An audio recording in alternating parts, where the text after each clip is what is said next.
pagsisimula pa lang ng buwan, nagkaroon naman siya ng katuparan ng kanyang mga pangarap. Iwinagayway niya ang bandera ng mga Pilipino sa international music scene. Veiled Cup Korea Grand Champion. Let's give it up for Arabel de la Cruz. Arabel! Tingnan mo sa ating madlang people. Welcome back. Ay, what's up, madlang people?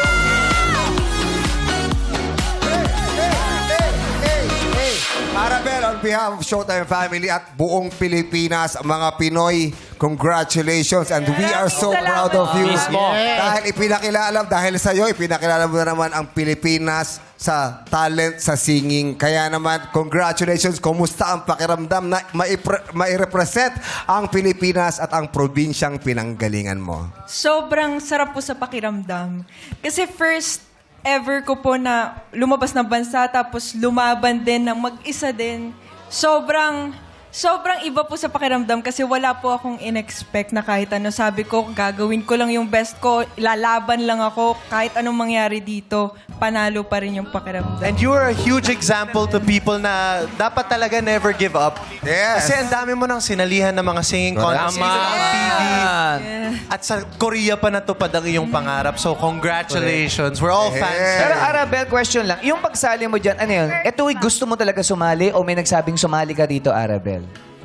Bale po, nasabihan po kami. Pwede pong sumali, pwede rin pong hindi. Parang audition. Yes, audition po siya. Sabi ko, kasi kakatapos lang ng competition na sinalihan ko nun eh. Yung The Clash po nun sa GMA. Sabi ko, parang huli na to eh. Tapos may pumasok pa ulit. Sabi ko, wala namang mawawala sa akin. Correct. Oh. Correct.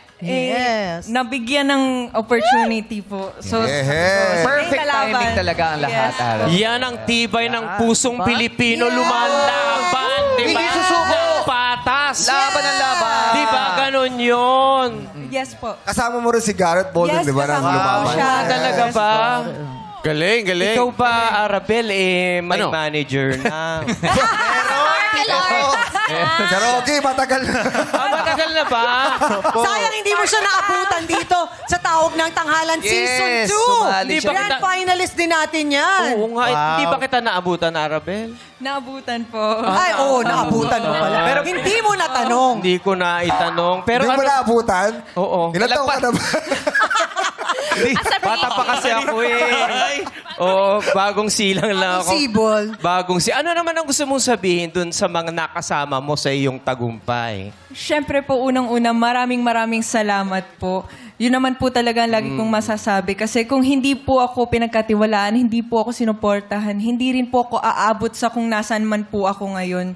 Kasi hindi ko lang po kayang lumaban ng ako lang mag-isa. Kailangan ko po ng lahat ng taong sumusuporta po sa akin. Maraming salamat po. Ayan sa AOS family ko, sa GMA family ko, ayan sa The Clash. Siyempre, Sparkle. And of course, ang Tawag ng Tanghalan ng Showtime. Maraming salamat po sa inyong lahat. Ayan. Congrats. Arabel, sobrang sikat ka sa Korea. Wow. Oo, kasi palabas sa SBS yun, di ba? Ay, Tuwing Sunday, 4:30 p.m., no? Wow. Proud kasi ako. May manager ka na ba sa Korea? Sama ako sa'yo. Sandali lang. Sikat ka rin naman sa Korea. May manager ka lang sa Korea? Yung nanay niya yung manager niya. Kaya naman muli, thank you and congratulations, Arabel!